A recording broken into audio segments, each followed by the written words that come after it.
First question है, which state launched India's first eco friendly bamboo metro station? तो कौन सी स्टेट है जिसने इंडिया का पहला eco friendly bamboo metro station launch किया है? ऑप्शंस आपके सामने हैं और इनमें करेक्ट आंसर होगा Assam, that is option number A. तो गुवाहाटी असम ने भारत का पहला bamboo based eco friendly metro station जो है उसको इनॉग्रेट किया है। ये जो प्रोजेक्ट है ये सस्टेनेबल इंफ्रास्ट्रक्चर को प्रमोट करता है, इससे कार्बन फुटप्रिंट जो है वो रिड्यूस होता है और इंडिजियस बैम्बू आर्किटेक्चर को भी ये शोकेस करता है। अब ये नॉर्थ ईस्ट में ग्रीन ट्रांसपोर्ट डेवलपमेंट पर भारत के ध्यान को भी रिफ्लेक्ट करता है। तो याद रखना है, जो पहला इंडिया का bamboo based eco friendly metro station है वो कहाँ पे है? वो है असम में। Next question, which country has become the world's largest producer of solar energy in 2025? तो कौन सी कंट्री है जो वर्ल्ड की लार्जेस्ट प्रोड्यूसर है सोलर एनर्जी की 2025 में? इसमें करेक्ट आंसर होगा China, that is option number B. तो चाइना 2025 में सोलर एनर्जी प्रोडक्शन में कंटिन्यूस लीड कर रहा है और यहाँ रिकॉर्ड ब्रेकिंग पर सोलर फार्म इंस्टॉलेशन किए गए हैं और रिन्यूएबल कैपेसिटी का एक्सपेंशन हुआ है। भारत की बात करें तो भारत तेजी से बढ़ते हुए सेकंड पोजीशन पर आ गया है इसमें सोलर एनर्जी प्रोडक्शन में। अब ये जो बदलाव है ये ग्लोबल क्लीन एनर्जी गोल को मजबूत करता है और फॉसिल फ्यूल्स पर डिपेंडेंसी को रिड्यूस करता है। One the 2025 Singapore formula 1 grand prix? तो 2025 सिंगापुर फार्मूला 1 ग्रैंड प्रिक्स जो है वो किसने जीता है? इसमें करेक्ट आंसर होगा मैक्स वर्स्टैपेन ने।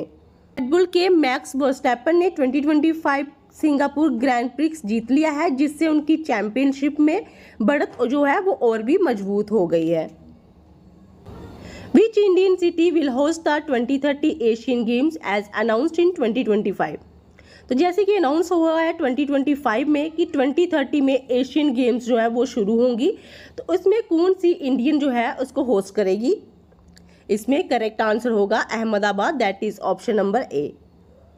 तो अहमदाबाद को 2030 एशियन गेम की होस्टिंग के लिए चुना गया है।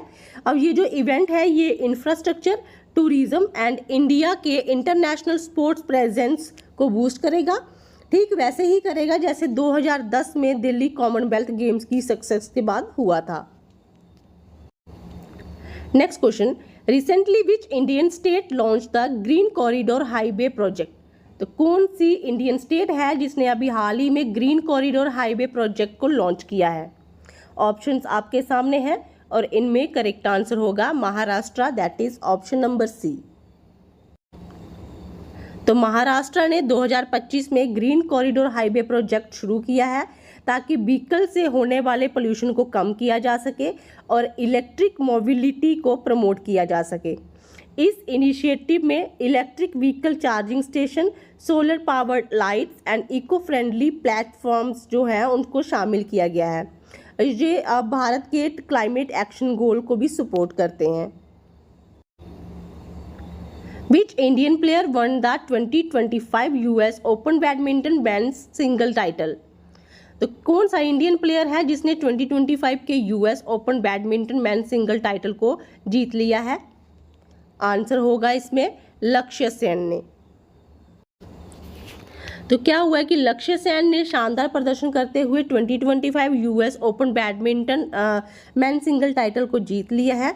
ये जो जीत है ये ग्लोबल बैडमिंटन में भारत की प्रेजेंस को मजबूत करती है और सेन की इंटरनेशनल अचीवमेंट की ग्रोइंग लिस्ट में एक और जो है गौरवशाली अध्याय जोड़ देती है। तो याद रखना है किसने जीता है US Open badminton man single title? तो वो जीता है लक्ष्य सेन ने। The Nobel peace prize 2025 is awarded to activist from which country? तो अभी नोबेल पीस प्राइज 2025 का अवार्ड जो है वो मिला है, तो किस कंट्री के एक्टिविस्ट को मिला है? इसमें करेक्ट आंसर होगा Iran, that is option number C.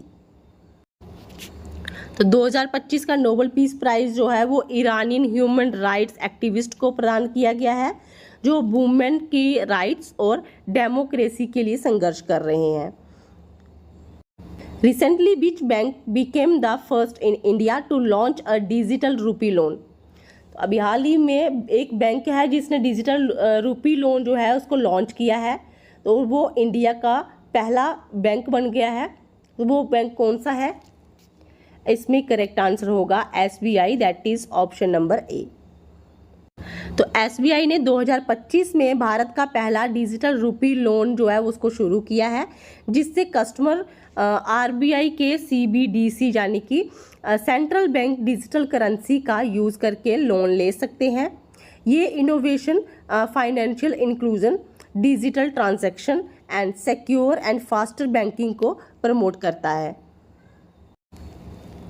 Which national policy related to energy did India notify in 2025? तो कौन सी नेशनल पॉलिसी है जो इंडिया से रिलेटेड है, तो वो उसने नोटिफाई किया है 2025 में। करेक्ट आंसर होगा geothermal energy policy, that is option number C. In September 2025, what did RBI economist recommend regarding policy rates? तो अभी सितंबर 2025 में RBI की जो इकोनॉमिक्स्ट हैं उन्होंने क्या रिकमेंड किया है पॉलिसी रेट्स के रिगार्डिंग? ऑप्शंस आपके सामने हैं और इनमें करेक्ट आंसर होगा पॉज एडजस्टमेंट्स। तो जैसे जैसे इन्फ्लेशन कम हुई और ग्रोथ जो है वो मजबूत बना रहा है, तो इसमें RBI इकोनॉमिक्स ने पॉलिसी रेट में बदलाव ना करने का समर्थन किया है। इसका उद्देश्य क्या होगा? तो इसका उद्देश्य होगा स्टेबिलिटी बनाए रखना, इकोनॉमी के ओवरहीटिंग होने से बचना और साथ ही में इन्फ्लेशन को कंट्रोल करना और ग्रोथ को जारी रखना। What natural disaster struck Kolkata on September 23, 2025? तो कौन सा नेचुरल डिजास्टर्स है जिसने कोलकाता में स्टक किया है? कब किया? सितंबर 23, 2025 को। इसमें करेक्ट आंसर होगा cloud burst and flash floods. तो एक पावरफुल क्लाउड बर्स्ट जो है वो हुआ है कोलकाता में, जिसमें 8 लोगों की डेथ हो गई है और 30 जो है वो इंजर्ड हो गए हैं। इससे इंफ्रास्ट्रक्चर डैमेज हो गए हैं, वाटर लॉगिंग हो गई है, फ्लाइट कैंसलेशंस हो गई हैं और पब्लिक सर्विस भी डिस्टर्ब हो गई हैं। अब ये जो सब कुछ हुआ है ये पूरा हॉलीडे के पहले ही हो गया है। तो आज की वीडियो में बस इतना ही। मिलते हैं कल एक नई वीडियो के साथ, तब तक के लिए बाय बाय।